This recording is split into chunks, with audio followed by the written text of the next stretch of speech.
Uh, Boy, oh boy. Donald Trump.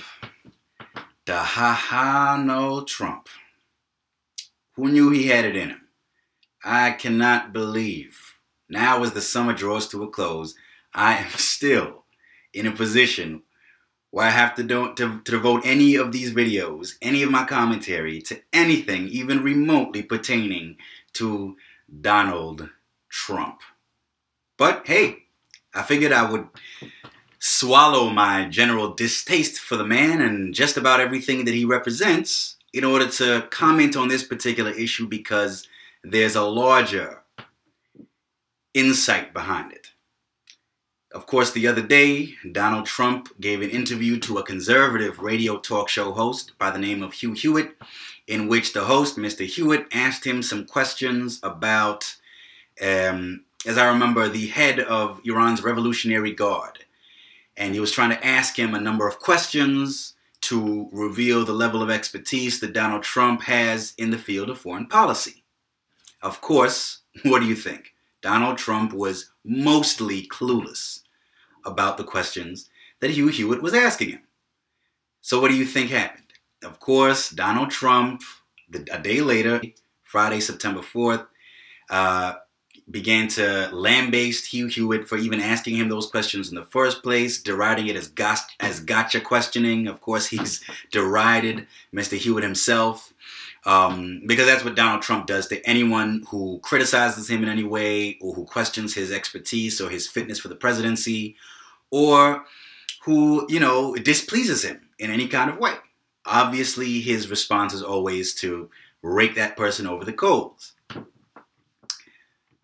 What I find annoying about it, though, is that a number of other commentators have come out and said similar things. They don't believe in gotcha questioning. I could not possibly disagree more, okay? I actually think gotcha questioning is good. And even if I didn't feel that way, I still wouldn't have any sympathy for Donald Trump or any other public figure, particularly political candidates for elected office, who complain about so-called gotcha journalism or gotcha questioning. At the end of the day, this is my philosophy. If you don't like gotcha questioning, or you don't like being the subject of it, then don't say or do things that can be gotten, or things due to which you can be gotten. If you don't want to be gotten, if you don't want to be a victim or a target of gotcha questioning, then don't say or do gettable things. That's the way I look at it. And as a matter of fact, I think gotcha questioning is good. Obviously, that can't be the be-all, end-all of competent, responsible journalism, but I think that it's a totally valid and legitimate tool in any journalist's toolbox. At the end of the day, gotcha questioning is really just an effort to make sure that the person being questioned actually knows what he or she is doing and knows what he or she is talking about. Let me get this straight. It's somehow wrong to ask candidates for the position of either leader of the free world or the leader of the free world's ostensible second in command, namely the vice president of the United States. It's somehow illegitimate to ask these people questions to determine whether they actually have firsthand expertise in the field of public policy. What could possibly be wrong with that? You're trying to make sure that these folks are actually, standing on firm ground and actually know what needs to be known, what they need to know in order to govern the country and lead the free world competently. What could possibly be wrong with that? I mean, even if the questioner has less than noble or civic-minded motives for asking these questions, so what? Even in that situation, I would say they're still doing the right thing, essentially, albeit perhaps for the wrong reasons or for less than laudable reasons. At the end of the day, it's still a public service. The public is better off knowing whether these characters actually know what they're doing and know what they're talking about. Jeffrey Lord, who I think is one of Donald Trump's supporters in this campaign, don't ask me why, he's come out and said, oh yes, this is just gotcha journalism. And supposedly he went on to remind his audience that something similar was done to George W. Bush when he was first running for president. And hey, Bush went on to be elected president twice. So clearly these aren't legitimate concerns. What?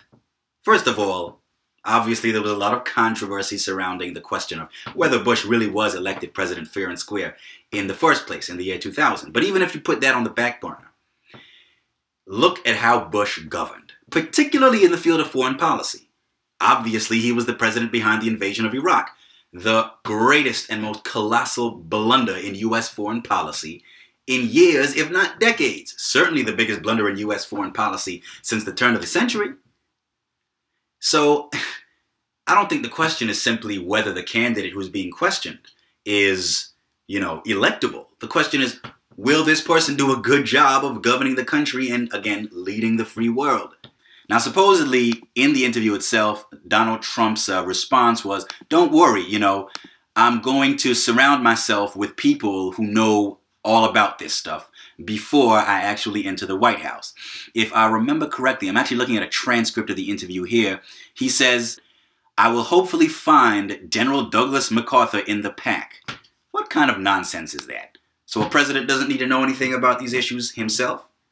He just needs to surround himself with advisors who know what they're doing and who have more experience and expertise than he does. Well, I'll tell you, it's interesting that Jeffrey Lord brought up the example of George W. Bush.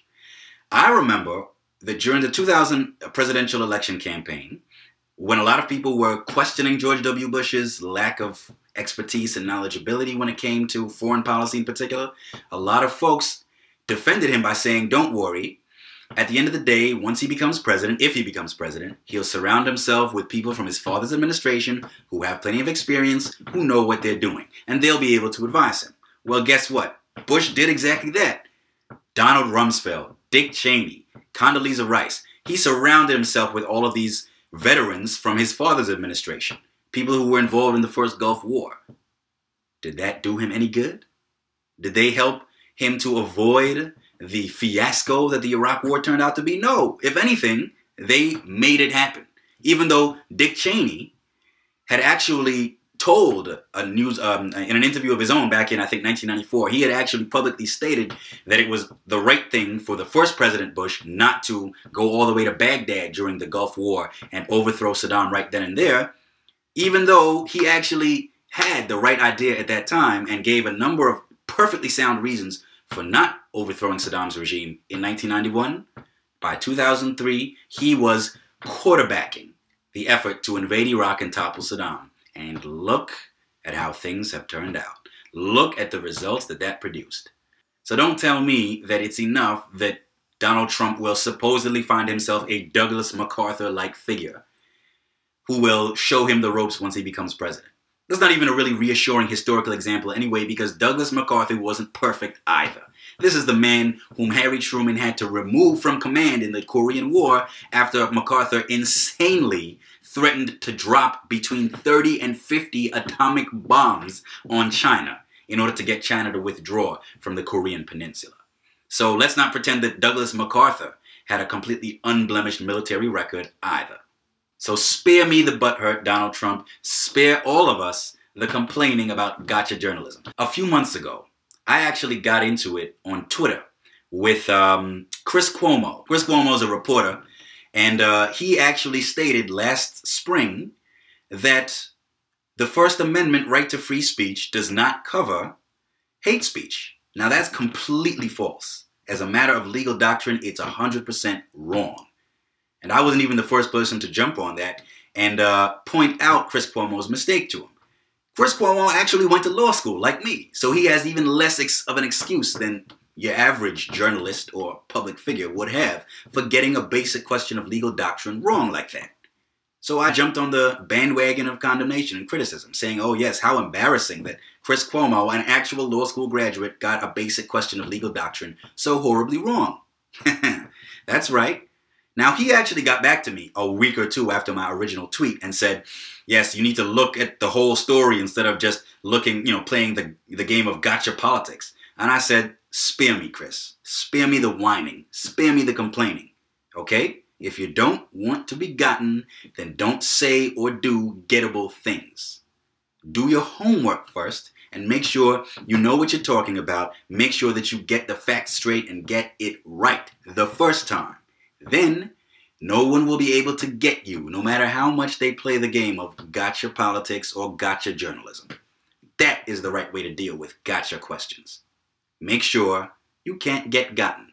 And if you do get gotten, it's your own fault.